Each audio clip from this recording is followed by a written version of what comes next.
Salut les astros, c'est Ludo. Eh bien écoutez, ça va pas du tout. Pourquoi ça? Vous vous rappelez la caméra, la Attic One qui est partie en SAV, qui est revenue. En fait, elle est restée presque un mois dans mon tiroir, si ce n'est plus. Et donc je l'ai ouverte l'autre soir pour commencer à shooter avec. Et lorsque je remettais ma roue à fil, je me suis aperçu que en fait, elle était dans un pire état que lorsque je l'ai envoyée. Des scotch qui étaient enlevés, des ressorts qui partaient dans tous les sens, et puis des câbles coupés, enfin bon bref. Donc du coup, on renvoie la caméra et c'est reparti pour, je sais pas, 2 mois encore. Donc voilà. Vous remarquerez le calme olympien. En fait, j'ai sauté et hurlé de colère pendant 2-3 jours. Puis maintenant, ça va mieux. Voilà, je me suis fait une raison. Enfin, passons à l'ordre du jour. Je sais pas. Donc tout comme moi, vous avez vu cette semaine, un ciel clair, ça fait vraiment du bien. J'ai pleuré. Plein de petites étoiles, telles des bulles dans l'oasis, comme dirait Carlos, le chanteur, pas le terroriste. Oasis, oasis, oh. Mais là, vous me dites, il n'y a pas de bulles dans l'oasis. Et si, au bout de 7 ans, des bulles se forment dans l'oasis et devient de couleur verte. Voilà. Et là, par contre, faut pas l'ouvrir. Ah oui, sinon, ça fait boum, comme dirait Carlos. Le terroriste, pas le chanteur. Ah oui, si vous avez moins de 30 ans, Carlos, c'est même pas qui c'est, ni l'un ni l'autre. Donc vous demanderez à vos parents. Peut-être qu'on s'égare un peu. Ah oui, c'est vous aussi, là, vous me parlez de Carlos. Enfin, petite digression. Savez-vous qu'avec la pub de YouTube, donc une fois qu'on a les 1000 abonnés, on perçoit de la rémunération à travers les pubs que vous regardez. Merci à vous. Voilà, donc j'ai pu accumuler un petit pactole, une petite centaine d'euros, qui m'a permis d'avoir une petite remise sur un petit accessoire que je me suis acheté pour mon télescope, que je vous présenterai très bientôt, une fois que j'arriverai à le faire fonctionner. Parce que avant d'accumuler ce qu'il me faudrait pour acheter une deuxième caméra, vu que la première, voilà, à mon avis, il vaut mieux que j'aille faire la manche dans le métro à Paris. S'il vous plaît, 1 euro.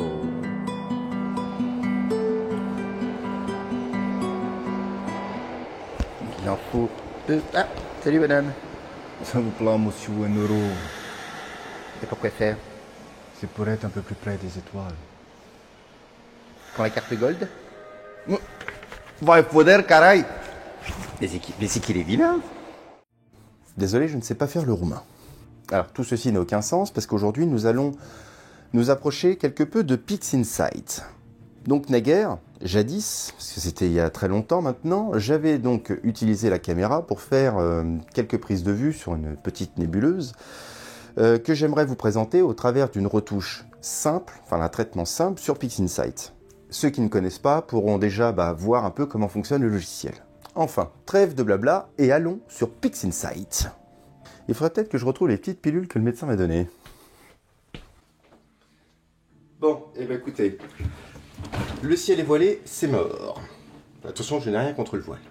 D'ailleurs, en parlant de ça, j'ai vu que la chaîne Astro et Astronaute avaient fait des chaînes avec des préconisations, des idées cadeaux pour Noël. Pour ma part, j'en ai qu'un. Pour ma petite fille, si vous connaissez Peppa Pig, je vous suggère les puzzles Peppa Pig. En plus, c'est pas cher. Voilà, des petites heures d'amusement en perspective. Enfin, nous voilà sur PixInsight, le fameux. Voilà, ça se présente comme ça. Donc vous avez vu, un bel écran tout gris. Et ce qui va nous intéresser, c'est les process, les fameux process qui font peur. C'est vrai qu'au début, lorsqu'on n'est pas habitué, la plupart des process, les noms ne sont pas intuitifs en fait. On cherche quel que soit un process, et c'est vrai que si vous n'avez pas l'habitude, au début, c'est assez compliqué d'aller trouver le bon process. Donc un process, c'est quoi? C'est une action qu'on va effectuer, donc que ce soit un alignement des images ou alors un empilement. Donc je rappelle pour les néophytes que les images brutes comportent beaucoup de parasites, dus au capteur, à la température, à pas mal de choses. Donc il va falloir isoler ces parasites dans un premier temps pour pouvoir les soustraire aux images brutes, qu'on va ensuite empiler pour avoir une meilleure qualité. Donc dans mon cas, je vais avoir une image prise avec un filtre rouge, vert et bleu que je vais associer pour avoir une image couleur, et je vais mettre ça sur ma couche luminance, c'est-à-dire mon image où il y a tout le détail, pour avoir une image finale. Ouais, c'est compliqué. Donc on va passer toute la phase dark, etc. Je les ai déjà soustraits aux images. Donc on va juste s'amuser à aligner, empiler jusqu'à l'image finale et ensuite on passera sur Lightroom ou Photoshop, je verrai. Donc pour ma part, ce que j'ai fait, j'ai pris donc NGC 7635 ou autrement la nébuleuse de la bulle, sur laquelle j'ai fait donc en luminance, j'ai fait 30 fois 10 minutes, 600 secondes, donc 30 fois 600 secondes pour la luminance, et par couche couleur, j'ai fait 15 fois 5 minutes, 300 secondes. Donc c'est un premier essai, je voulais voir si en poussant la luminance, j'allais avoir une meilleure qualité. Donc bah, écoutez, c'est ce qu'on va voir. Donc voici mes clichés d'ouvert. Donc on n'est pas obligé de les ouvrir, mais là je vais les ouvrir. Donc voilà, donc ça c'est une image bleue. Donc on est à 1 fois 300 secondes à moins 13 degrés. Donc j'avais mis moins 15 degrés, mais bon, à moins 15. Donc on va lui demander déjà de faire une retouche, on va dire plus ou moins automatique au niveau du contraste, etc. Voilà, déjà pour avoir un premier aperçu. Bon, je suis obligé de fermer les images parce que le PC il n'arrive pas à enregistrer et en même temps à me garder les images ouvertes. Donc voilà. Donc nous allons utiliser un process qui s'appelle Star Alignment. Star Alignment. Voilà. Donc il nous demande l'image de référence. Donc on va prendre, je vais prendre ma première image. Donc on peut définir son image de référence, choisir la meilleure, etc. Moi, je prends toujours la première. Sur laquelle donc, je vais ajouter toutes les autres. Voilà, donc il va aligner toutes les images par rapport à celle-ci. Allez, hop, go. Bon, comme vous en doutez, des fois ça peut être assez long, tout dépend du nombre d'images que vous avez à traiter. On a certains process des fois qui peuvent durer une demi-heure, 3/4 d'heure, en fonction de la puissance de votre ordinateur. Et c'est pour ça que généralement, tant qu'on peut shooter, on shoot, et puis lorsqu'il pleut, on traite. En ce moment, moi j'ai plus rien à traiter, j'ai tout traité, je trouve. Alors l'avantage avec PixInsight, c'est que vous pouvez personnaliser au fur et à mesure votre interface. Star Alignment, je sais que j'en aurai besoin à l'avenir, parce que de toute façon c'est quelque chose qu'on fait plutôt souvent. Donc on clique sur le petit triangle et on va mettre ça sur son bureau, ici. Et maintenant, à l'avenir, dès que je clique là, ça m'ouvre le Star Alignment. Alors évidemment avec déjà les données que j'ai mis dedans, il faudra que je les modifie. Mais voilà, au fur et à mesure, vous allez pouvoir personnaliser votre interface et vous faire quelque chose vraiment propre. Donc après l'alignement, qu'est-ce qu'on fait? On va les empiler. Donc, on va chercher le process qui s'appelle image intégration. Donc vous avez vu, c'est là où effectivement, c'est pas très intuitif. Des fois, on va chercher un process et si vous le connaissez pas, c'est pas le nom des fois qui va vous renseigner. Bon, image intégration. Le voilà. Donc il est là. Évidemment, il y a beaucoup d'options possibles. Donc en fonction du nombre d'images, pour 15 images, je vais mettre en Sigma Clipping. Donc ça à la rigueur, vous retrouverez des tutos en fonction du nombre d'images à empiler. Il y a des petites options, des algorithmes à utiliser. Donc pour 15 images, je vais utiliser celui-ci. Je vais aller chercher donc mes images. Je lui demande d'empiler. Voilà, il a fini. Donc on va faire la même opération. On va mettre ça là. Et ça, je vais l'appeler... Donc, il m'a sorti 3 images. Donc, il n'y en a qu'une qui m'intéresse, c'est celle-ci. Ça, je suis plus. Voilà. Hop, on peut lui demander donc déjà de faire une pré-retouche. Enfin, il tire un peu les courbes. Donc, voilà mon image en bleu. Donc, voilà, je vais reproduire l'opération sur mes couches vertes et rouges qui comportent le même nombre d'images et le même temps de pause. A tout à l'heure. Voilà donc mes 3 images. Donc j'ai un petit peu plus de détails dans le rouge. Bon, c'est pas très normal vu que je crois qu'elle tend un petit peu plus vers le rouge cette nébuleuse. Donc je vais lui demander maintenant d'aligner ces 3 images pour les empiler. Donc en fait la même chose, j'aligne et j'empile. Donc soit vous marchez avec File pour aller chercher les fichiers directement sur votre ordinateur, ou View avec les images qui sont ouvertes. Donc View, je vais choisir l'intégration, c'est laquelle? C'est la bleue. Donc la bleue qui me servira d'image de référence, et je vais ajouter la verte et la red. Il y a tout en anglais, il y a en français, et tout ce qu'il faut. Donc j'ai mes 3 couches, donc je vais les garder, je vais les mettre de côté. Voilà, donc on va mettre là, rouge, vert et bleu. Je vais la renommer d'ailleurs, elle c'est bleu.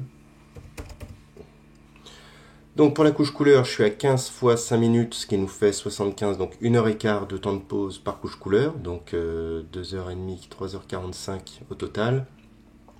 Je vais maintenant m'attaquer à la couche luminance, où là j'ai essayé d'un petit peu mettre le paquet pour un peu le potentiel que je pouvais avoir. Donc 30 fois 10 minutes, donc alignement et empilement. Donc voici l'image donc retouchée automatiquement par le logiciel, hein, j'ai pas fait de retouche moi-même. Donc on va lui appliquer un petit gradient, enfin un petit gradient, on va retirer le gradient. Donc le retirage, l'outil pour retirer le gradient de PixInsight est hallucinant. Donc voici ce qu'il a retiré, voilà, enfin le gradient qu'il a déterminé. On va pouvoir maintenant combiner la couche luminance avec les couches couleurs. Donc on va aller chercher le process, c'est celui-ci, où là donc je vais juste renseigner. Voilà, donc elle, c'est celle-ci, okay. Rouge, c'est celle-là. Ouais, donc le résultat final, bon, il y a des petites imperfections que je vais régler, reste un petit peu à croper, à tirer les histogrammes, à passer ça sur Lightroom, calibrer les couleurs, etc. Et puis on va bien voir ce que ça donne.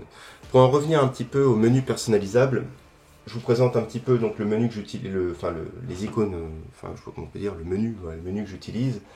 Donc merci Camille, je me suis grandement inspiré de son travail. Donc après, il y a juste à suivre, hein. Vous avez vu, il y a la calibration des biases que vous faites ici. Ça c'est du pré-traitement. Vous avez l'alignement, les empilements en fonction du nombre d'images. Rotation crop, ça voilà. Retrait du gradient, donc auto ou manuel, mais ça très honnêtement je ne maîtrise pas suffisamment pour vous le présenter. Neutralisation du fond de ciel, donc ça c'est pour calibrer les couleurs et le fond de ciel. Et puis après, donc c'est du cosmétique. Mais pour le moment, je ne maîtrise pas suffisamment. Il faut vraiment beaucoup utiliser ce logiciel.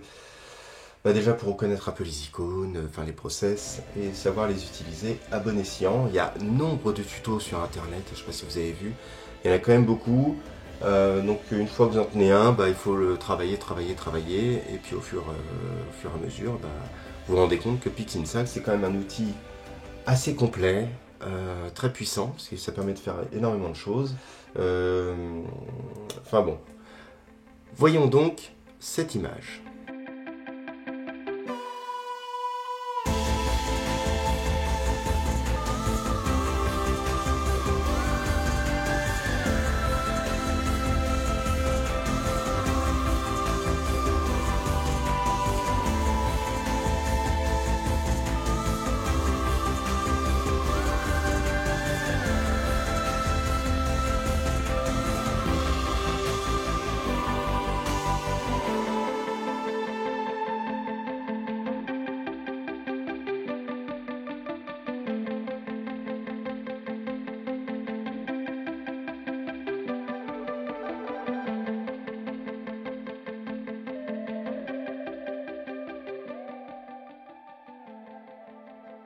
Écoutez, le résultat est plutôt pas mal, mais bon, encore des petites lacunes dans le traitement. C'est vrai que PixInsight est assez compliqué, je trouve, à utiliser pour vraiment savoir quel rendu on va. Donc je vais essayer de continuer à prendre un petit peu des tutos. Et puis à shooter, de toute façon il faut de la matière, hein, il n'y a pas de secret. Plus je vais shooter, plus j'aurai des images à retoucher. Mais voilà, quoi qu'il en soit, voici ma première expérience sur PixInsight. Affaire à suivre. Enfin, quoi qu'il en soit, prochain épisode dans 15 jours. Je vous fais des bisous, bon ciel et à très bientôt. Salut!